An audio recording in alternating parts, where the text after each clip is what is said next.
So we're walking home from school, and it's my daughter and another little white girl, right? And we're walking home from school, and she's, something, my friend with her braids, and they make her really tall, with her black privilege. And I was like, baby, let's talk about that a little bit more, okay? Right?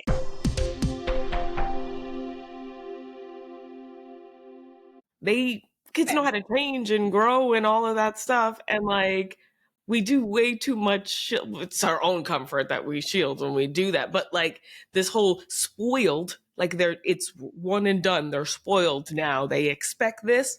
And okay, they can expect whatever they want, consequences will come, their expectations will not be met all the time, and they will learn and grow. It's okay, they're not spoiled children. It's not even a spoiled movie.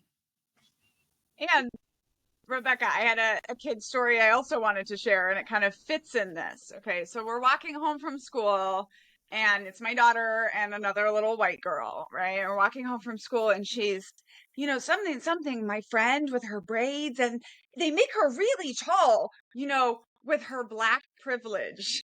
And I was like, baby, let's talk about that a little bit more, okay? Right? And we jumped in, and I explained privilege to another level, and that it doesn't go both ways.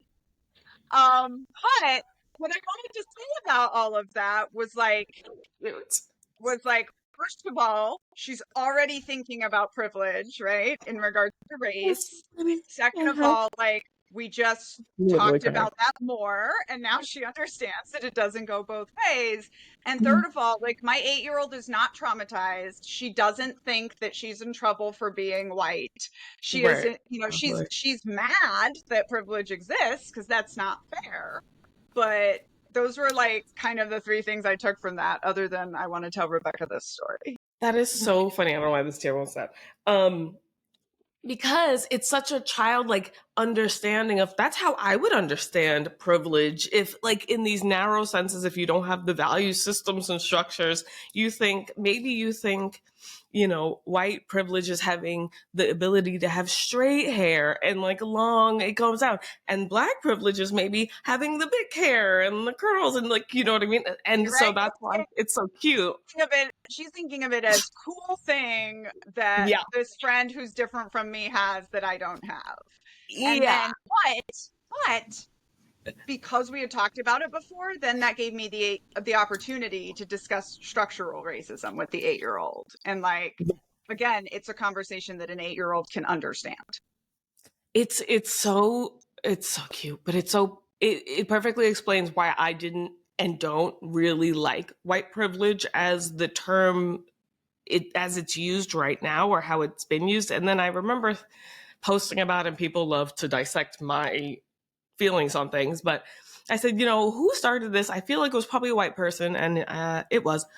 Don't remember who or why, it doesn't matter. But because it puts whiteness in this positive, only beneficial, kind of one-dimensional, like that way, like very surface thing of privilege, instead of maybe white entitlement or white ignorance, whereas those are kind of neutral until you know about them.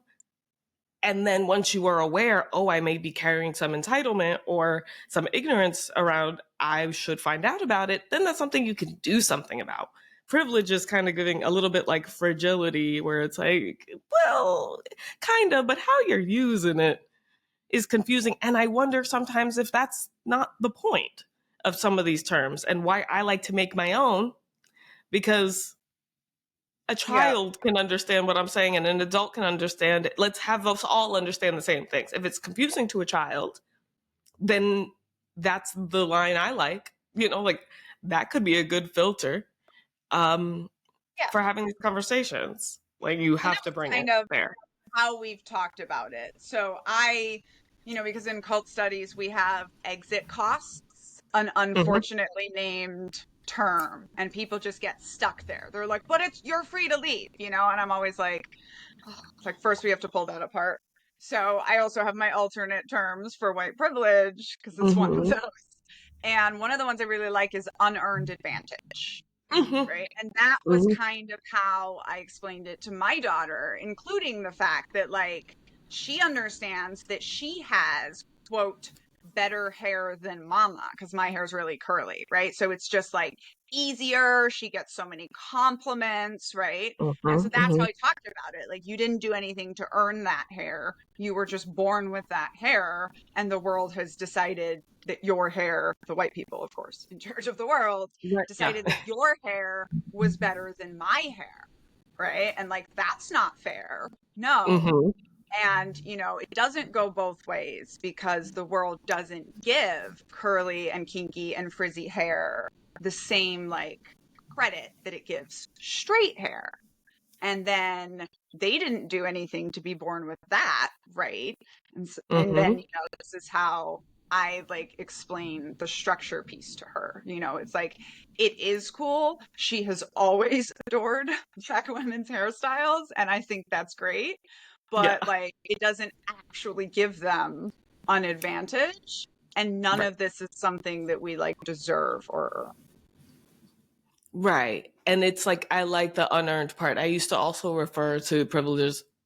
Well, maybe the result of privilege is unearned benefit of the doubt, right? Because if we talk about any of the privileges, it's like, well, he is displaying these things, but here's the superseding thing that clouds the reality of that and says, he couldn't have meant that thing that made you uncomfortable because here's this reason.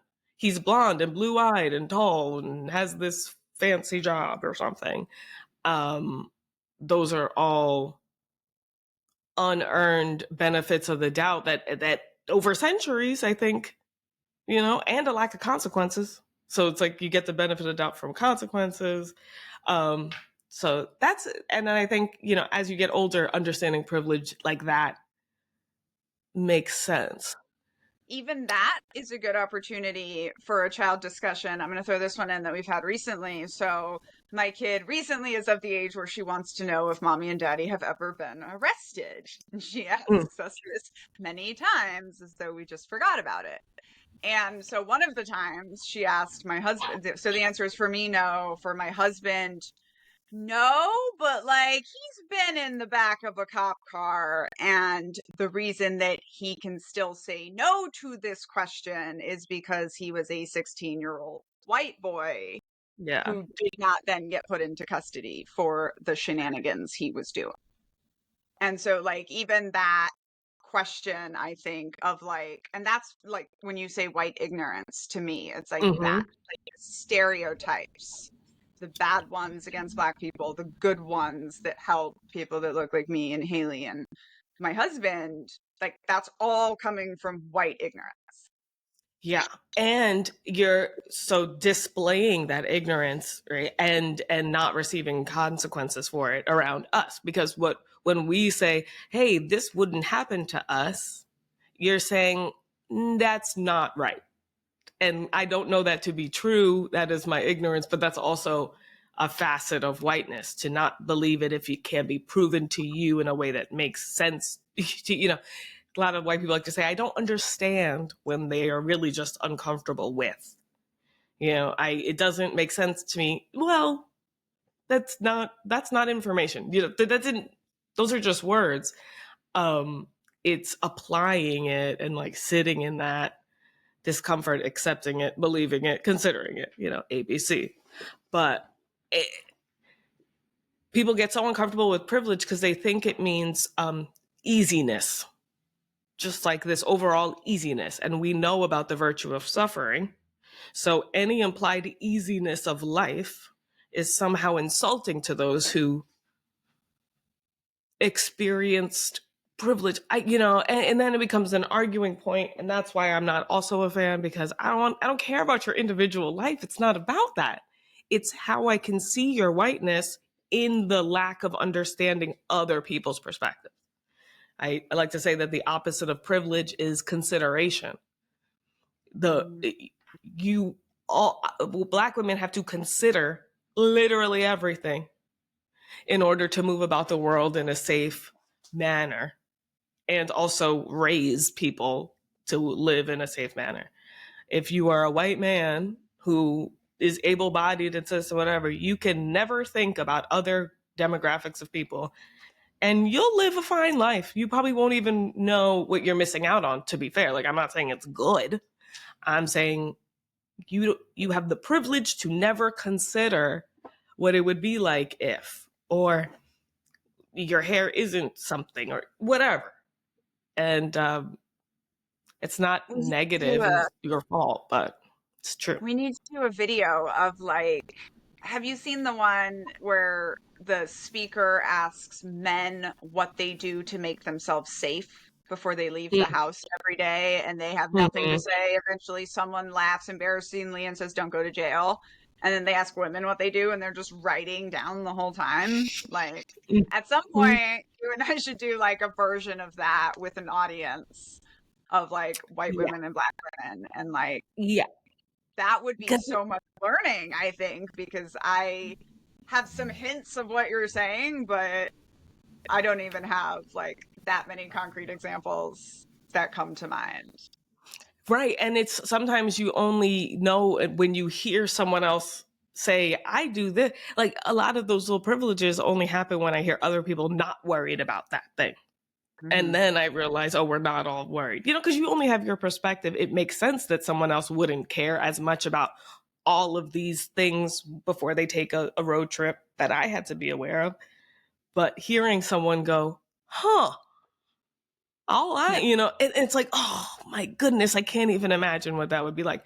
And that's not, I don't blame you. I don't want you to have to think about those things. It's just the facts. I accept them, believe them, and consider them when moving forward. And then say, oh, white people really don't know so much of that, what we naturally live with. It's not that it's always, everything is always taught. Like, yes, there have been green books, right? Where there's books that say, go here, don't go here. This is where you drive. This is where you shouldn't drive. But like, there is also epigenetics that say, this is how you avoid danger. And it's things that white people wouldn't consider. But that list you were talking about, I saw a video with like that spreadsheet type of thing where it was, this is what men do, and it was like one thing, and this is what women do. And I saw the list of what, I'm going to do air quotes, women do. And I thought, oh no, there's no black people on this list. Or they just, there has to be another list. And I stitched it, and the original poster was very like happy and grateful, but it was like, they don't stop at the highway stops, go into the town. No, we can't do that. Black people, no, no, no. You always go to the one on the highway. It can go into a town, any old town. I would never feel comfortable. But at the same time, it's like, it's always, where are you getting your gas? Is it dark before it gets dark? All of these things that just to see, it's sad, but I do think it would be helpful. It was just at that time, it was just like disheartening Yeah. that there is that division. I'm not creating the division. People love to say Yeah. that, but we have different experiences for sure. Yeah. Yeah. I mean, one of the like ways that I get it to click with men is I'll just tell them like, women never use noise canceling in public, right? Hmm. And immediately like they get it. And but obviously that still doesn't mean they would know everything I would put on that list. Um Right. But it yeah. shows you, like, doesn't their surprise or their like, oh, doesn't Yeah. that kind of, that shows you that gap there? That's kind of like, oh, they really live a different life. And that's what I exists for experience a people to lot do with that. this conversation with you, right? Because it's like you'll make some analogy and it's like I've been knowing that that's true. I just Right. haven't seen it or like thought of it in that way. Like Mm-hmm. obviously I know that black women have to put a lot more work into preparing themselves to leave the house than white women do. Mm-hmm. But and we talked about the messy bun and all that, but like now just thinking of like what would be on that list, I'm like, no, I'm sure it's hundreds of things and I have no idea of any of them. Yeah, and then even in there, it's kind of like, ooh, there's a lot that just comes natural, and you have to trust your instincts in the moment. There can't really be a list. It kind of has to be, don't trust anybody sometimes. Um, but that's the same with the other way, right? If I say something and that's why white women can be an important part of this, but I want to be careful when I say that, just because you know the We like the important validation. parts of things. Yeah, and making that mean they are the thing, and it's like, no. But your validation can come from silence, or from, wow, that just made something that made sense to me just have a deeper resonance, or those things are important, even just to say, like, I knew, but I see it, I hear it, something is different now, which doesn't sound like you're saying much. But that is call and response. That is what it's just amplifying without regurgitating. But I didn't know, That but you didn't culty know. language thing. What was that? Is it call and response? That culty language thing. But Yeah, see, Black people do call and response yeah, in yeah, yeah. actual communication, but yeah, so it's like, Well, we talked about how white people take the real community things from black people and then like make them culty. But yeah, one of the whole points of call and response is that you're echoing back, right? Kind of like what the yeah, person is saying and affirming that what they're saying is important. hmm, However, when you're just doing it by rote or as a way to shut down thinking, you know, it's yeah, still cults. I say they weaponize call and response, right? Because you hmm, use it. So now I got you singing, dancing, chanting, right? Everyone was like, why did cult 45 dudes start doing the YMCA chant? And I responded, because the only thing that gets people more feeling connected to each other than chanting together is also dancing in sync, right? yeah, These are all things that truly connect people, right? So you're hmm, going to, of course, find them in the Black community. That's where we stole them from, uh, yeah, to then weaponize them and use them. That's why I always say, like, cults hack personality and like human behavior. yeah. It's like they take that kernel of truth or something that does work, and that's why it's also so hard to, they want to debate bro things, and it's like, yeah, if you're gonna do all this weird transitive property with weird man-made values, and like, okay, but there's the call and, yeah, because I see so much stuff where I'm like, yeah, but if you take it away from the human aspect and then throw it onto some man-made capital like thing that can manipulate,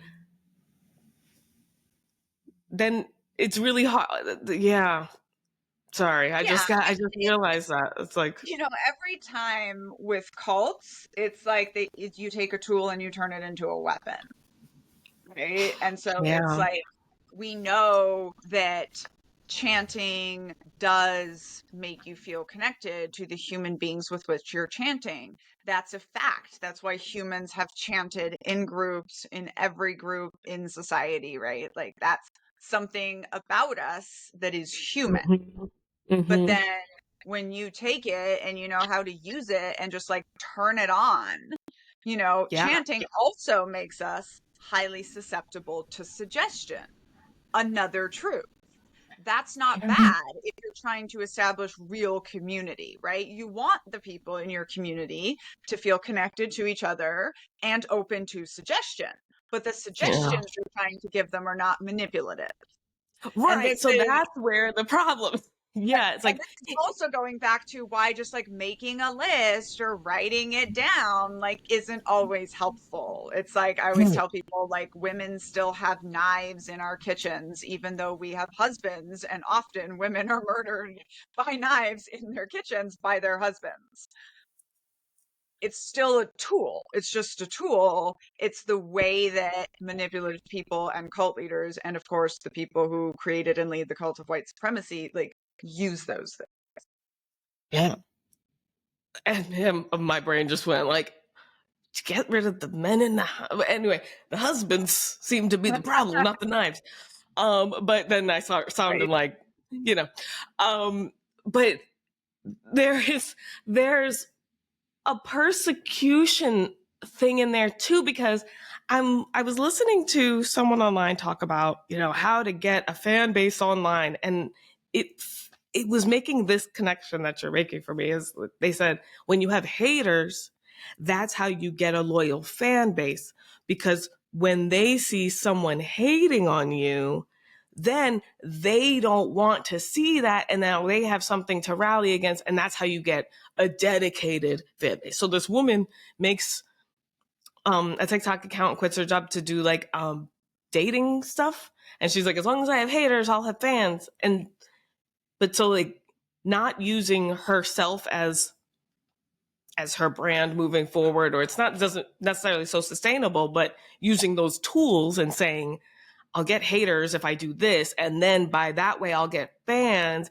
Now it's in this manipulation zone versus Black people who have haters because we're Black in America, and then we have community based on that because we already know people are out to get us, right? So, but then in a cult, of course, there's that persecution thing where they're like, everyone's out against us. And now that, Trump was elected, they're saying the liberal women are going to come attack us and stuff like that. Like, there's this taking of the oppression and being like, well, oppression creates a good community, but like, that's not the way you do it. You don't say, hey, we're being oppressed, be scared. And like, I think fear is such a tactic, and the scarcity element, um, that makes people suggestible. So you Yeah. just go like, they're coming to take your wives and jobs and homes and Texas. Well, and that's the thing, I find in the cult world a lot, right? And it's like the fact is us versus them does bond community, right? Yeah. It does.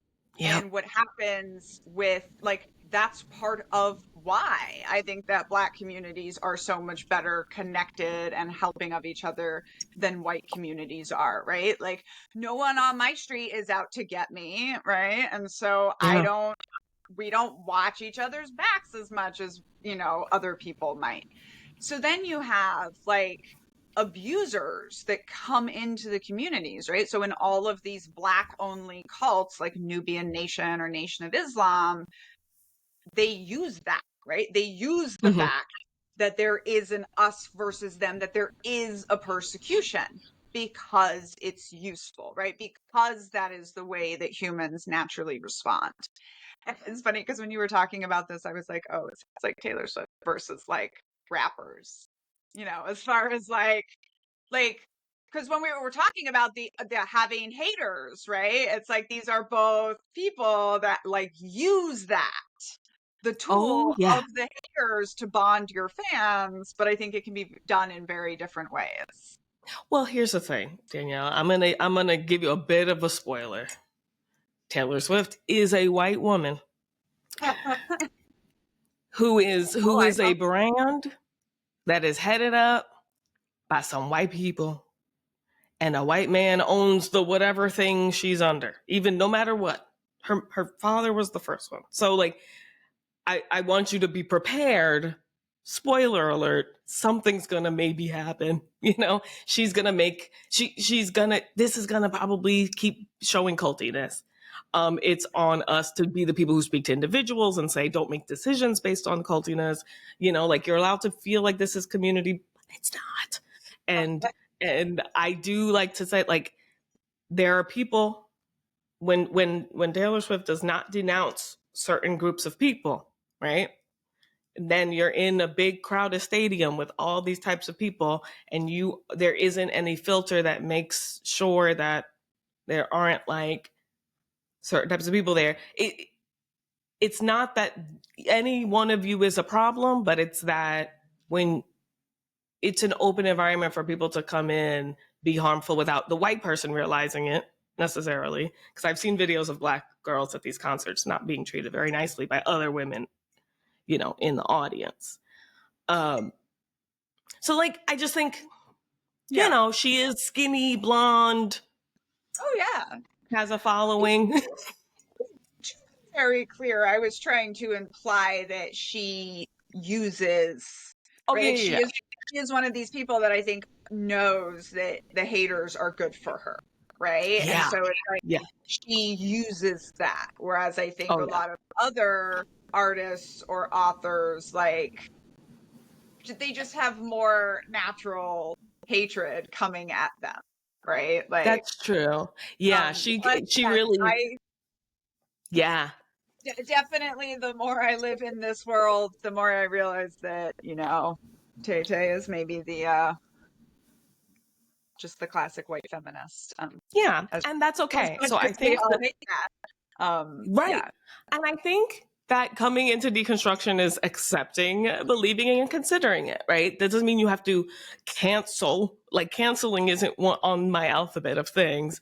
It's more just like accepting it. And you're the best person to be in the Swiftie fan base to keep things regulated, in my opinion, in terms of, because it scares me a little bit.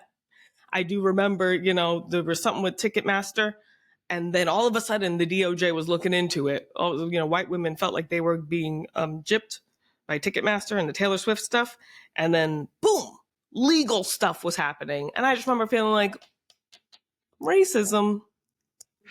Racism could be something we do something about as well, but also this is the group of women we could be talking to. So it's like, To do it. Yeah. doesn't Yeah. mean throw her away, obviously. Correct.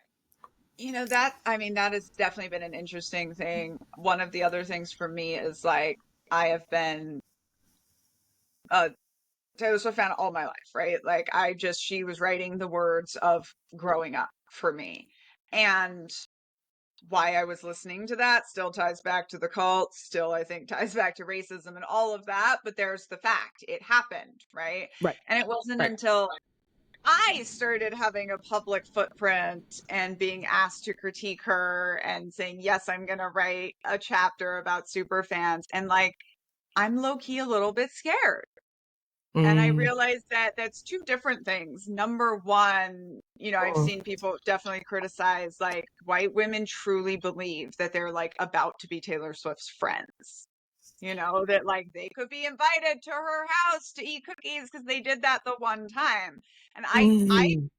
regularly have to remind myself that like Taylor Swift is not going to read my book. She's not going to read my book that's out now and decide to be my best friend. She's not going to read the next book that I write about her that is critiquing some of her stuff. And also, I'm the person that critiques you no matter what. So, like, I need to do this. And I just think, like, that process really showed me something where I was like, I Mm. can say all day long that no, she's fine, she does her best, but like, I was scared to criticize her. And I can't lie Mm. to myself, like I could feel that. That's the work.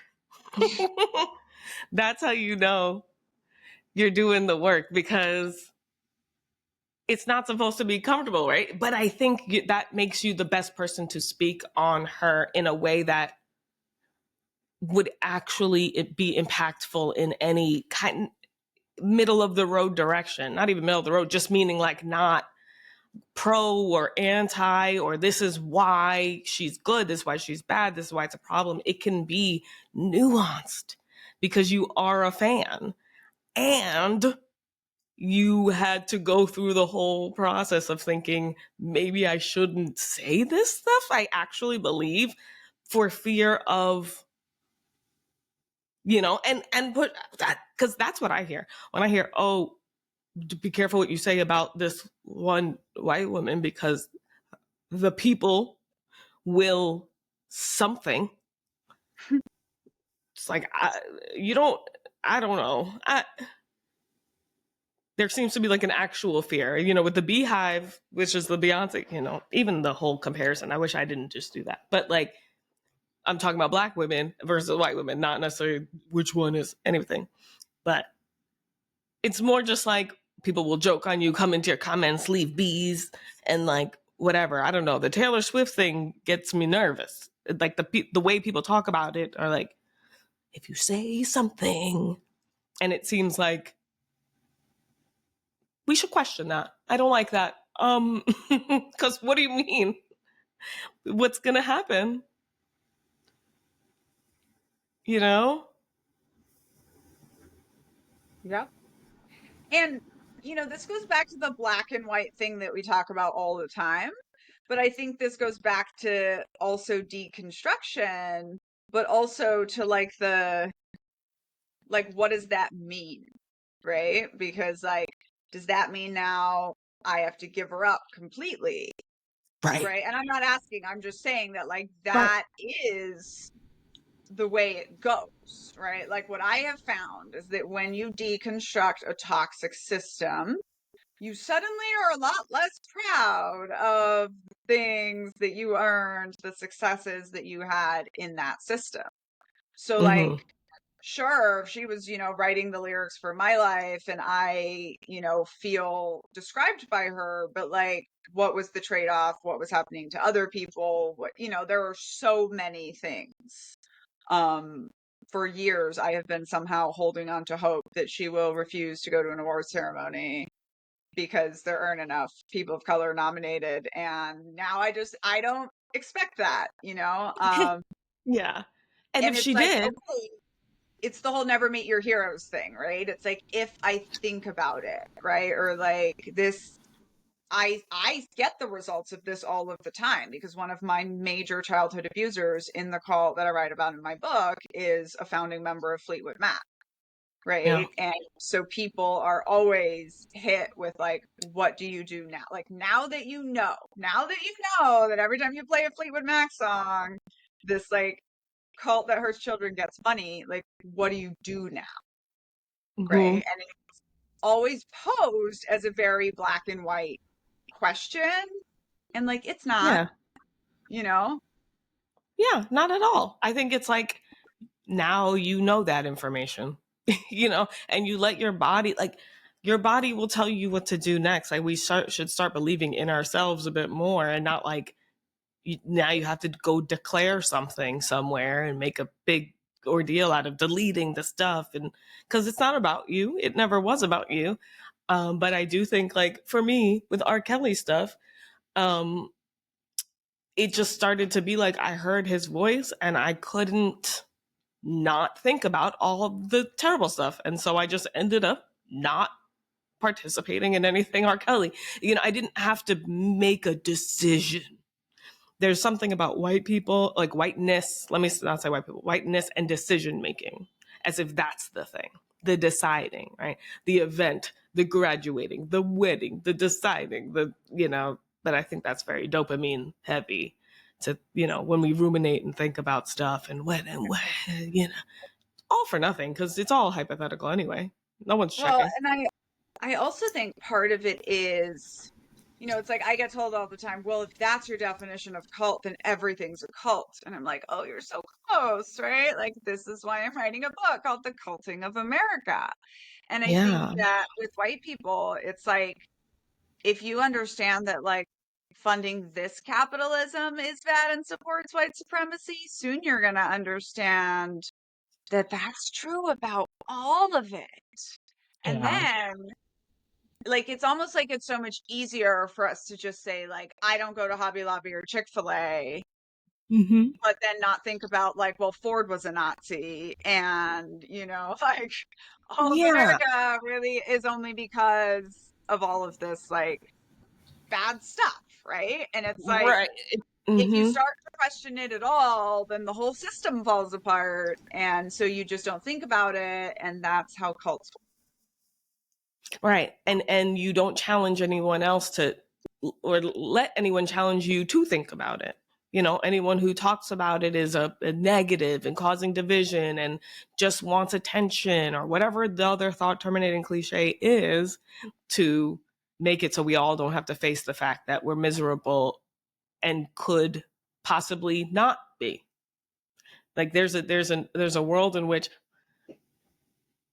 but I do feel like I realized maybe yesterday or today, like white people and whiteness, there isn't really a lot of room for this thought of a positive life experience.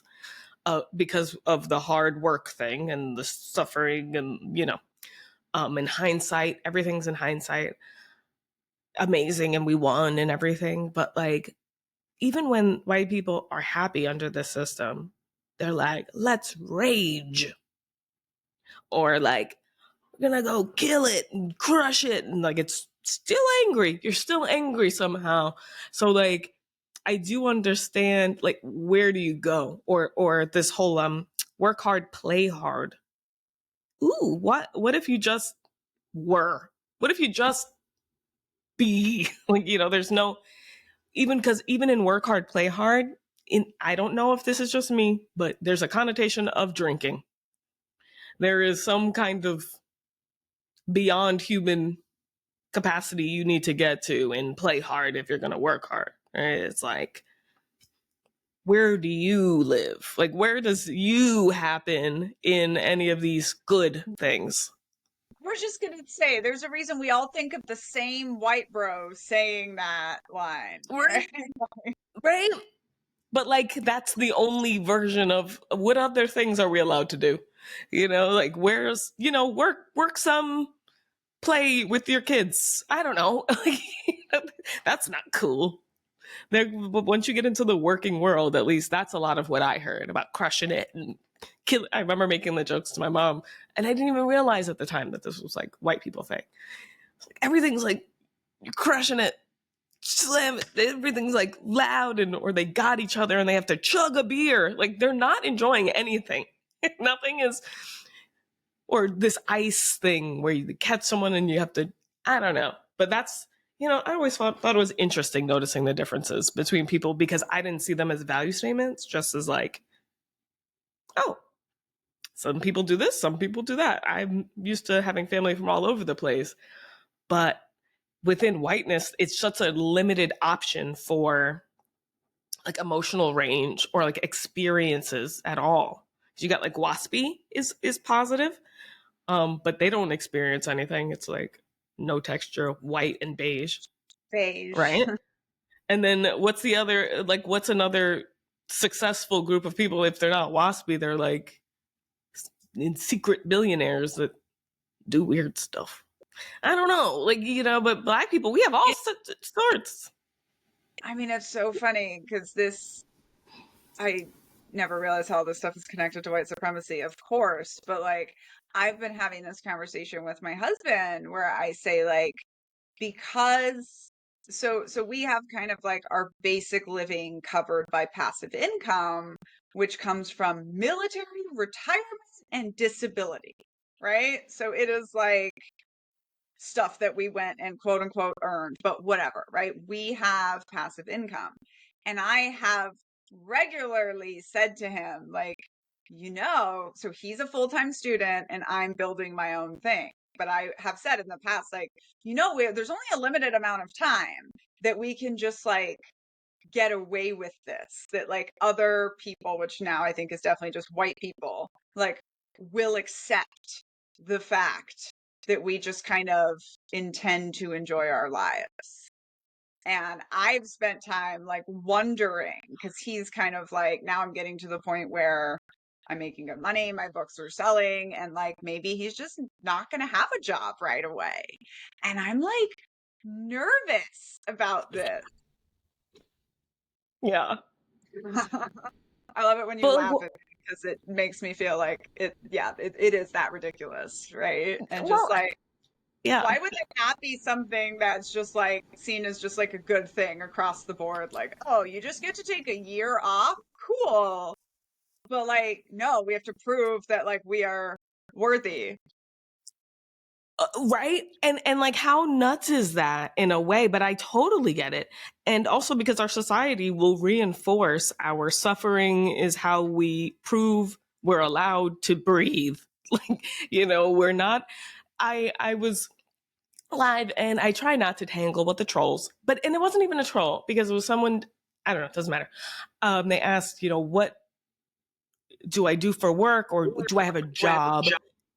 That bothered me. I've always been weird about the job thing as a whole. Once I realized like working and working a job are different. But people want you to be working a job because that's how they know it's not for you, it's for someone else. And but there's also the thing about like the language of being unemployed. That's made up. You mean I'm because what do you mean? You don't belong to anybody?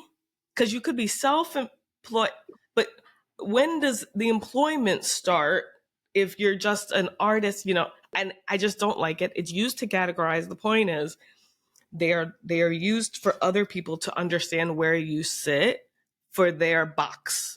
Right. So I didn't like this person asking me because I could tell that's what it's about. Because if I'm just talking on a live with a bunch of people and you need to know what I do, quote unquote, you know, to quote earn a living. Oh my gosh, my friend doesn't like it either when I get worked up. Um, that because how does that benefit you? Um, but we've just been so accustomed to it. It's such personal information. But I also feel like as a Black woman on the internet, and then the first thing you want to know is like, help me understand why you feel like you can do this, why you feel like you can talk to me, either what's your job, what's your expertise, what you can't just be talking. I need to understand where to put you in my brain. Are you smarter than me? Are you older than, you know, they need The the hierarchy. label. Yeah. But if I were a white man or anything, like people wouldn't ask me that. Or maybe if I looked really young, I don't know. I could be anything, especially with what I'm talking about. I just think we should also be allowed to not engage in that. Yeah. So I actively just No, said, no, thank you. Or what do you mean? Over and over again. and sometimes you know how it's like you can't describe it, but you know. So I have a whole playlist now on TikTok because my bro slapdowns are pretty great because they'll just like always assume that I just have no idea what I'm talking about because I'm fluffy and knitting and like I'm like first of Yeah. all like I don't know a single woman, American woman that would criticize the military without having any kind of experience, whether serving in it or working with it or whatever. But Hmm. the thing that's harder to quantify, I'm like nobody asks my husband. Like I get on my lives, I get a lot like, how long were you in the military for? Like Yeah. why? First of all, Right. I told you I was a captain in the army. There's only a few ranges of answers to that question. But like nobody questions the 42-year-old man living in this house about if he did it or not, right? Right. Like about just like give us your credentials at the door. Yeah. Um I can't and stand it. and when I stopped leading with my credentials, like that's when my brand blew up. It's like even when you give the credentials, they don't care. Like, so why are you even like doing it? That's why I didn't do it.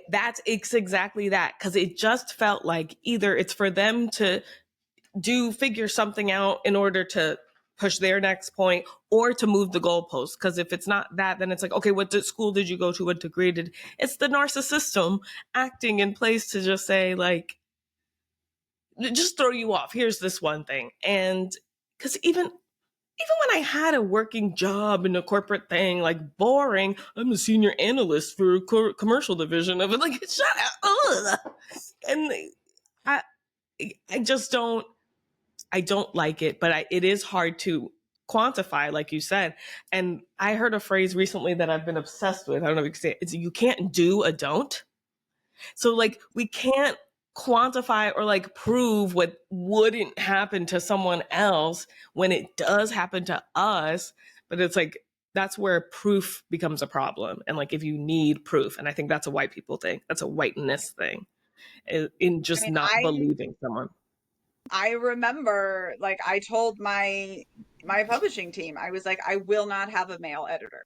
Like, oh, but what if you only get like I don't care because I cannot write this book with what it is going to take of me and then have to argue with a man that like, no, this really was sexism. Like, no, it wasn't just book good people about, like Yeah.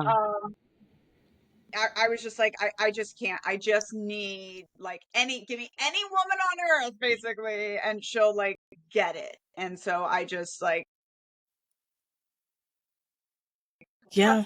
It's just, it's, you don't have to, yeah. And it's when you can have those conversations when you're just like, you know, and that's community. That's the beauty of community, is that it's not questioned. There's an automatic acceptance of your story. That's why I think reading books by Black women is, I'm not holding my breath at all, waiting for the moment that I find out, like, oh, you don't believe I can have experiences outside of this weird hierarchical system.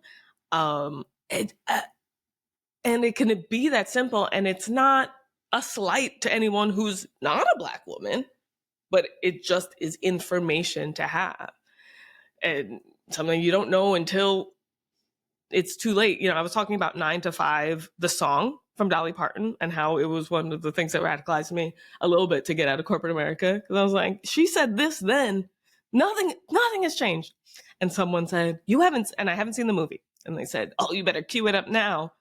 I said, well, here's the thing. It's an old movie, a lot of white people in it. I don't want to hold my breath the whole movie.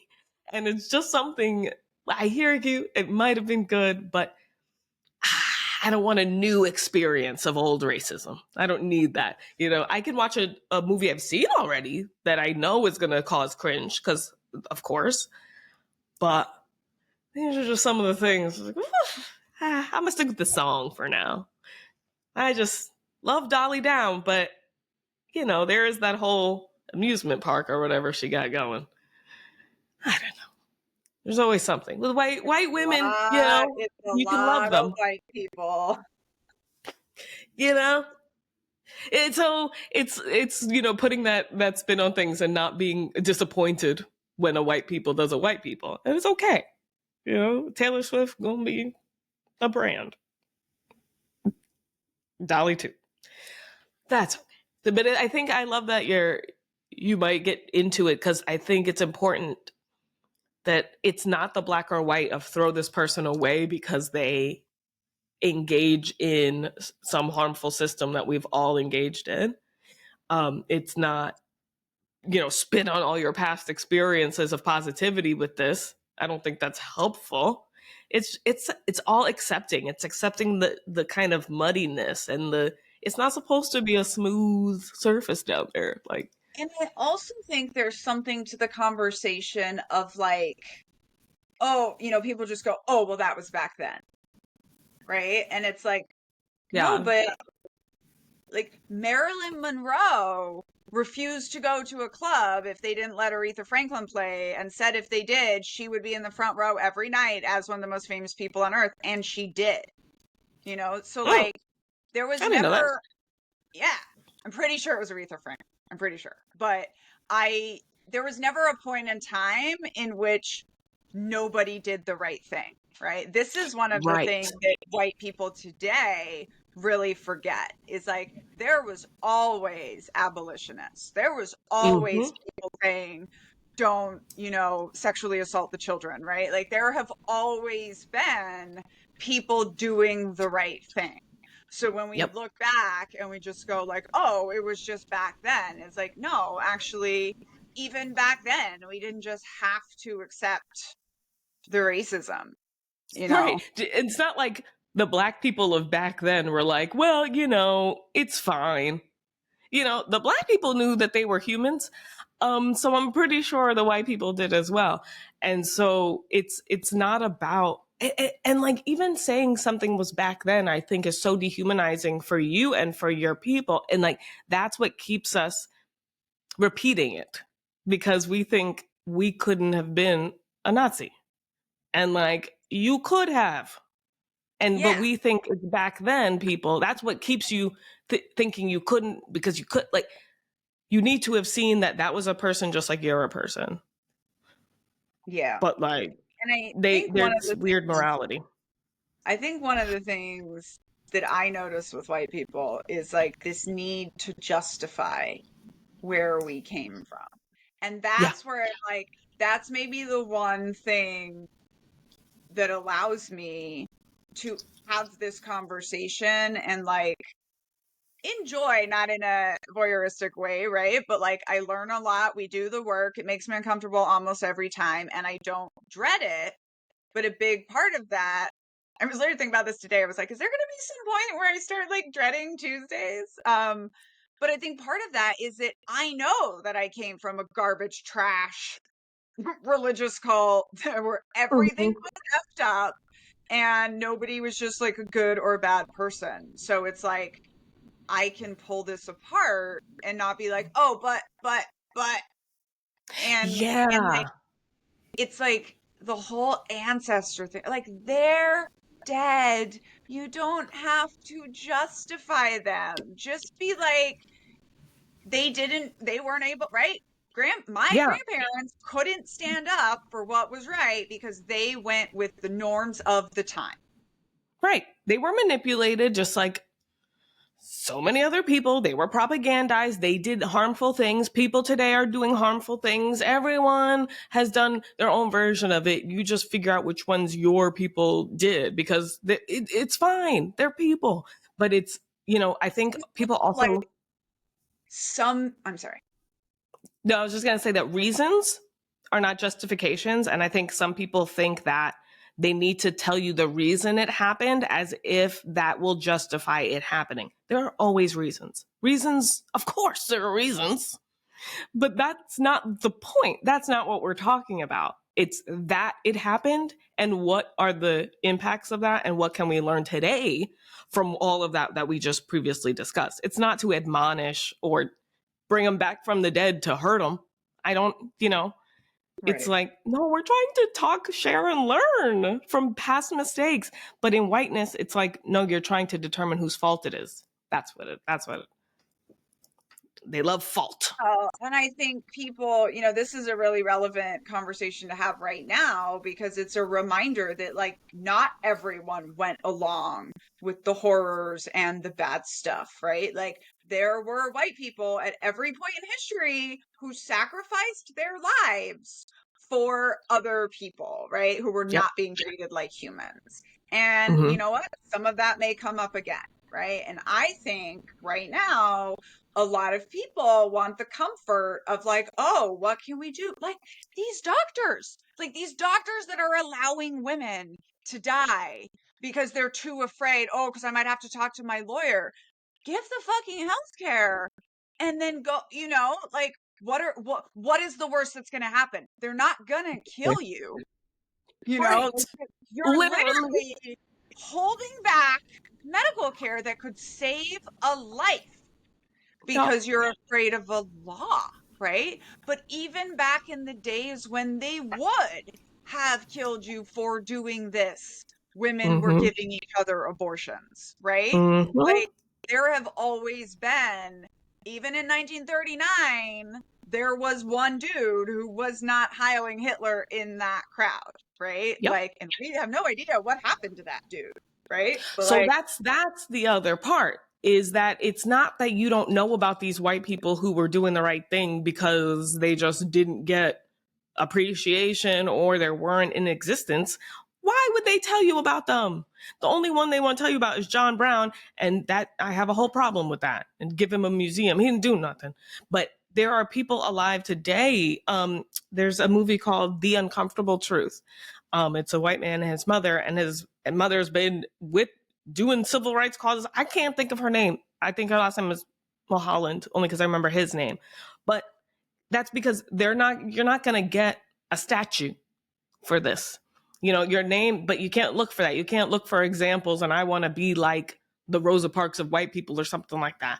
Even I don't try to be a singular black person from history. I try to be me and see what I can do the way that previous people did in their time and in their context. We have to stop looking for the lists and instructions and don't go to 1968 to be like, well, let's see what they did then. yeah, It's 2024. We have TikTok. We have this. We're doing this whole thing right here. If you are a doctor, do your doctoring. What do you mean the rules changed? I don't care. My body is still my body and its organs haven't, but the rules in some place in another state and so 5 people, stop. Take back some of that power. And I really love that you had said, like, don't prematurely give up that power before it's taken from you. It's like exactly that. The cult would want you to go, well, there's nothing we can do. Like, except for everything, Yeah. nothing has changed. You have the white women, you can do anything. But of course, like, it's in the system's interest to keep you waiting for the listicle on BuzzFeed that's going to tell you all you got to do is this and you'll have a cool picture. The lady from that movie I mentioned has a mugshot. Be cool with the mugshot. Like, she probably has it framed somewhere. Get you a mugshot. They look at it differently. So when we talk about the arresting thing, I think it's a different way to have the conversation. Martin Luther King was arrested 29 times. Yep. And not seeing getting in trouble as the end of the world. And I do think whiteness, you are taught getting in trouble, being caught, experiencing consequences, being held to, held accountable, they think means like retribution and retaliation, very punitive. No, that's not really. It's mostly just like acknowledgement and changing your behavior. But Yeah. Well, and Haley, our producer, was a guest on my other podcast, Cults and the Culting of America. Go check that one out, listeners. And she said something that I have been repeating so often and I think is very, very important. And she said, we're voting for the conditions we want to protest under. And I mm-hmm. keep saying, like, yeah, I would have much preferred to lead a group of angry knitters, right? Like onto the mall to go hold Daniela, be Kamala's feet to the fire. Daniela, be so careful with Also, that word in the future. Be so careful. Every time I hear oh, wait, knitters knitters. Okay, yes. I'm so sorry. yelling at you, it's just like I just want all of my audience to Crocheters. enunciation. We're gonna bring a group of angry crocheters onto the National Mall to hold Yes, yes, yes. Kamala's feet to the fire, right? Like that was what Yeah, I was hoping for. However, yeah. I can also lead a group of angry women to lay their bodies down in front of Donald Trump's tanks. Right, right. Like I think, it's yeah, called fighting for freedom, right? Like yeah, not everybody comes home. It's not always easy, right? Like it's a fight. It sucks. And I yeah. don't know how it's going to turn out. But the one thing that I do know is our option isn't either like go full Nazi or report Anne Frank because her people were breaking the rules. Like there are more options than that. Absolutely. And we have the internet. Like, I don't think people understand the value of it because it's such a mess. And I think that's on purpose, obviously to keep us apart from each other, but we have free information if we can get through it and see the value of the personal perspectives on the internet, like individual experiences and hearing them and humanizing a different side of a conversation of an us and them that we never would have heard because distance breeds fear and proximity breeds care. Like, but I do think part of me, I think it would have been a little idealistic to think that Kamala would have got in and the crocheters would have kept up their anger enough to go do a bunch of stuff, to be honest. I do believe the crocheters would have been like, oh, thank goodness I can go back to crocheting while, we have better people taking care of things. I don't, I don't think everybody would have sat back down, but I do remember having concerns about the relief I was sensing in white women when she was the nominee. Yeah, I And remember I that. remember thinking, ooh, I don't like that. You're already relieved. And like the voting is like the decision, right? The election is like the decision. It's not the action that you have to do and take and follow through. It's that's just one part of it, getting her in. That's just a step. It's why. And like I said, we didn't earn it because that relief felt too Yeah. palpable so quickly. Yeah. Um, and this is one thing. So first of all, I remember you feeling that way, and I definitely remember it now. And I have thought about that a lot. And I appreciate you bringing that into our conversations in a way.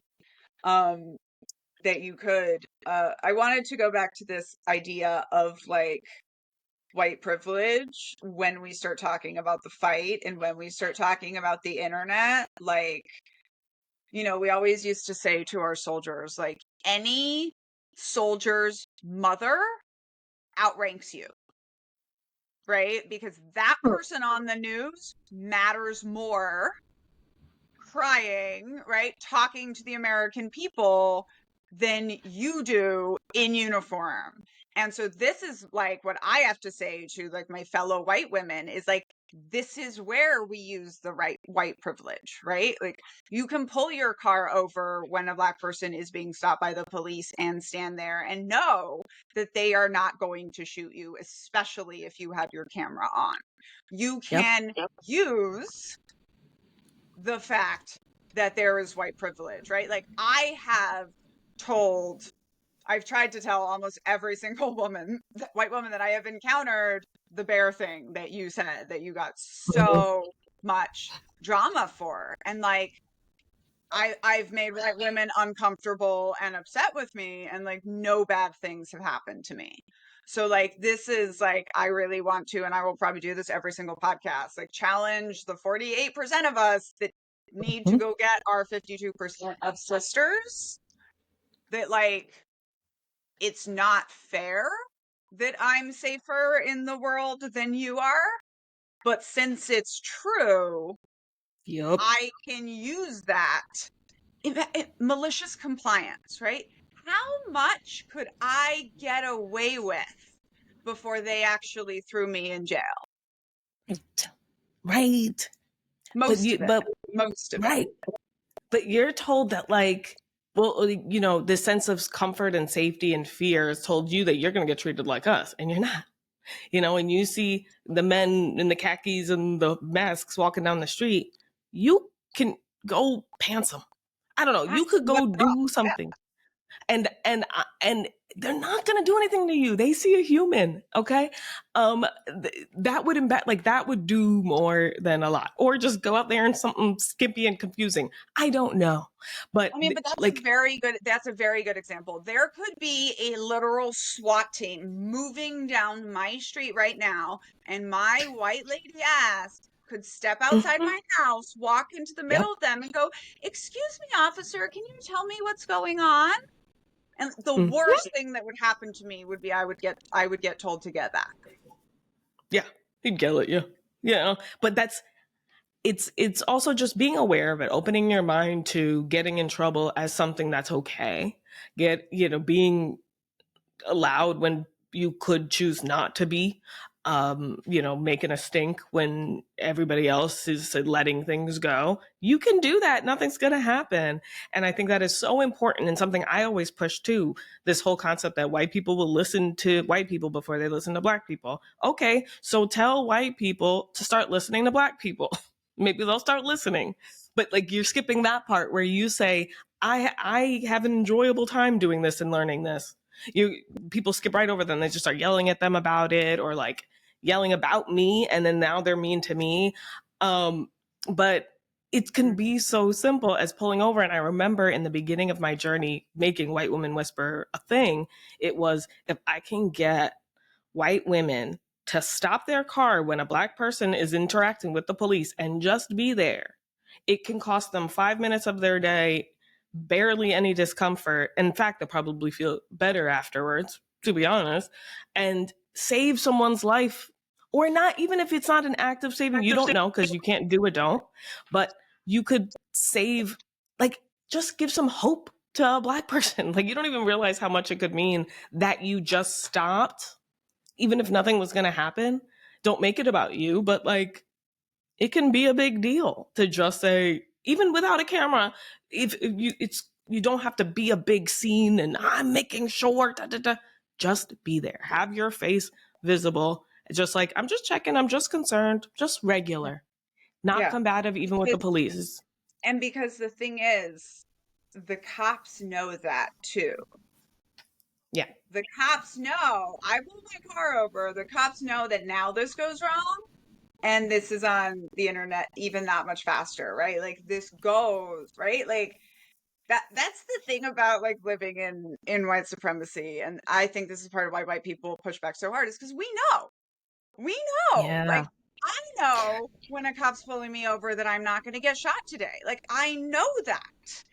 And Mm-hmm. Rebecca, if I pulled over to watch someone and I did get shot, you know how much that would do? You know how fast that like so Yep. there's even a little bit of that as far as like I mean that It's would true. work better, you know? So I always Yep. say like everyone has different parts in the revolution, right? But like Absolutely. some white people did lose their lives in the civil rights movement, and those people furthered the cause. Right. And don't think that that's not something I had to do a lot, not you, but I mean, to the people out here, don't think it's not something I had to do a lot of thinking about before creating my page. Do you think I'm in more danger now or than when I was working a corporate job, miserable, but making whatever and miserable for different ways? I feel safer now internally, but in terms of the things I'm doing, I early on thought, but if something happens, that's good for the cause. I have all this information out here. Like before, nothing would have come from it. And really just I mean sad family, yes. But like now I feel like worth something and there's books and there's stuff and I think that's what living and being aware of death is supposed to be more about, not like just fear it. You're supposed to talk about these things and not just avoid them because that sounds wow, that sounds a lot like living cult, like just avoiding something that's inevitable, also, like it's going to happen. And so we spend our whole lives. Jeez, Yeah. sorry. I just so Well, and you know, you can go so meta with this to the point of yeah. like, well, just the fact that I know that I'm scared to pull over. If you're pulled over, that means like I'm scared to be treated the way you're going to be treated, right? And I think that that Mm, is one of those experiences also for people to sit with, of yeah, like like I yeah. remember when one of the kind of cracks in the brainwashing for my husband with his family was when his sister was talking about how hard it was because she had to drive her kids across town now so that they could go to a school where they weren't a minority, all couched in this like it's getting worse around here rhetoric.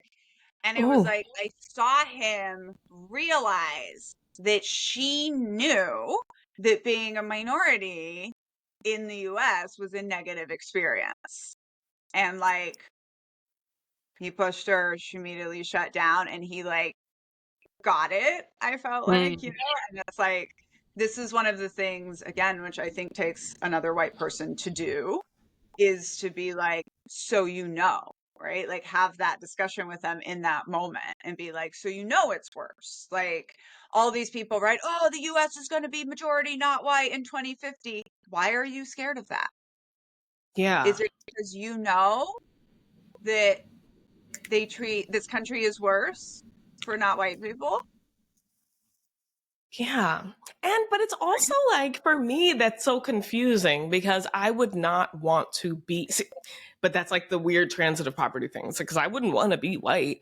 I would want to be treated with the unearned benefit of the doubt, but like I wouldn't want to be white. Maybe I wouldn't want that actually because that's what results in, no rhythm or whatever. I don't know. But that's just Black people aren't going to do to white people what white people have done to Black people. And it gives that a little bit. Like, if they have more, then they're going to make it hard for us the way we're making it hard for them. It's like, so they know that thing. But, like, that's actually not true. You don't know us. You're projecting what you've done, like this retaliation, this fear that's existed since slavery that Black people are gonna get. I think that's what my issue with the blue eye brown eye experiment is that it stops right there at it would suck to be the one who's not as good as the other one in the eyes of the system because Jane Elliott is the one that tells them who's good, who's bad, and how to talk to them and whatever in that experiment I'm talking Yeah. about. But But there's speaking no of learning. speaking of discussing racism with our children, like that was the 6-year-old response. That was the response my 6-year-old gave me when I talked about white privilege with her was, well then, mommy, I'm sure glad that I wasn't born with black skin. And, okay, that's the literal 6-year-old response to that. Then we Yeah. want adults, like we want to go further than that and actually question, like, why does the system make it this way? You know, Right. And because like like It's such not an true. interesting parallel to military experience, because at the time when I was serving in the military, it was like, you want to be here, woman? Well, then you better like make it so that you are perfect in every way. And then all of a sudden you want to start like deconstructing the experience and actually speaking about it.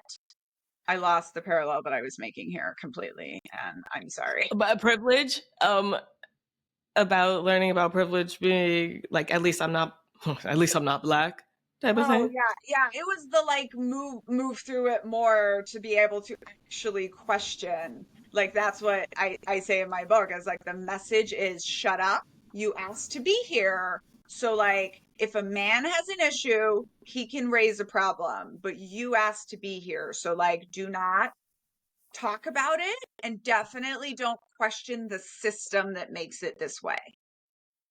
Okay, Right. like that was not acceptable. And one of the interesting things that has changed in this discourse now that we're having it again about women in the military, thanks to, Donald Trump's lovely people, is like now everyone's questioning the system, including the men who are like on our side now, right? And now it's like, no, Hmm. like, well, no wonder, like, if weapons are made for people that are 6 feet tall, like, maybe this is why, like the women are struggling, or maybe because the system is built like this, maybe we adjust the system, right? And I think that's Yeah. like the grown up level of the conversation that you graduate to. Yeah. Where it's not like, well, you know how it is. This is how it is. It's kind of like the practices versus beliefs, which I kind of been touching on recently. Like racism isn't um what you think, like, or how you feel about individual black people or how you feel about black people. It's what you believe about them. Like, what do you believe they are deserving of in this state? Or, do you believe that they're more angry? Do you believe that the ones in prison belong in prison, or are bad people? Do you believe, what do you believe about our forefathers? What are the intentions of the system and the laws in place? It's not like, oh, I like black people, I go sit next to them all the time, or I'm married to, or I'm, anything like that. It's the system. It's what enforced these beliefs to keep going and then make you act this way. Those practices of sitting next to people or engaging in conversation or microaggressions, that's all Just results. realized that you must have a whole category of just like white people that sit next to black people and try to be overly friendly. Oh my goodness, and just, yeah. And Oh, then the blue bracelets I'm nervous about because they're just gonna, because that's to me what you're trying to say with the blue bracelet is I'm okay with black people type of, which no, but that's kind of the message. And we don't care how you feel about black people. It's not really the point. Um, because you yeah. don't know how you feel about, like, it's just, those are just things. But I see it a lot, I always talk to my friends at work and Yeah. Well, we don't and care. also to encourage people that are on this journey with me, it's like conversations that take levels, like that's cool. And it's fine to be at different levels. Like it takes work just to get to be like, oh crap, I do have white privilege. That sucks to be you. Right? Like just to get to that level of understanding, you either have to be like an open-minded 6-year-old or like Yeah, take some work, but then like keep going on this, right? Like it takes time, it takes effort, it takes all of these different nuances. I feel like at the end of each podcast now we say that like having these discussions is part of it. Like it's part of doing the work. It's okay. part of I may have told several white women to not do the blue bracelets, and then you have to sit with them and their feelings, and like it's part of it. So That's part of it. Yeah. And like you learn stuff from the repetition of like the culty response to, and you depersonalize it. We always say it because it's so true. And I learn too through verbal processing. So when I'm doing this, it's not necessarily like I'm trying to, I like that you don't ask me like, what when you were saying, like, do I give her up entirely? I knew you weren't asking me, and you even said, like, I'm not asking. It's just good. It's like we have a good understanding of this is community conversation, with it's always evolving. It's not even like an onion because Yeah. it's Well, humanness. It's it's it's also not like an onion. nobody knows how to live in a not white supremacist world, right? Because that's all That we've too. done. So we have to like imagine it and build it, and nobody, just like if you think of like a good sci-fi series or fantasy series, right? Like only that Mormon chick tries to pretend that she woke up and just had the whole idea in one dream and it just came out that way. That's Twilight, by the way. But Oh, like okay. it takes a long time to build an entire worldview, and to like that comes in stages, and that happens in conversation, and the thing that you end up with is not going to be the thing that you imagine, but that's okay because hopefully it's going to be something that works. But like Oh. I just wanted to kind of leave that with like it's not like we know how to do it either. Like I don't think that you think that you know how to like fix all the white women, right? Like Thank you. you're Yes, that was my thank you. learning how to do that all the time, Yeah, yeah. I'm So definitely it's not a how-to guide, but it's definitely just uh like this is how we're doing it. yeah. And So I love it. our talks get longer and longer every time. People are flabbergasted with your sweater, your bright sweater that you wore. People are just Oh, like yes. over the moon. They love it so much. Oh, I'll have to bring new sweaters on because I have a couple of those. Same Yeah, for sweater, but sure. different. Um, I'll just do wanted it. to tell you that from the last ones, we're almost at 10,000 downloads. So everyone, thanks so much for listening to us. Woo, Please woo. follow Rebecca on her Patreon. She's a really good series on the tenets of white supremacy. All of my links are also available. I am the Knitting Cult Lady here with White Woman Whisperer on We our heart you. podcast to deconstruct white supremacy like the cult that it is.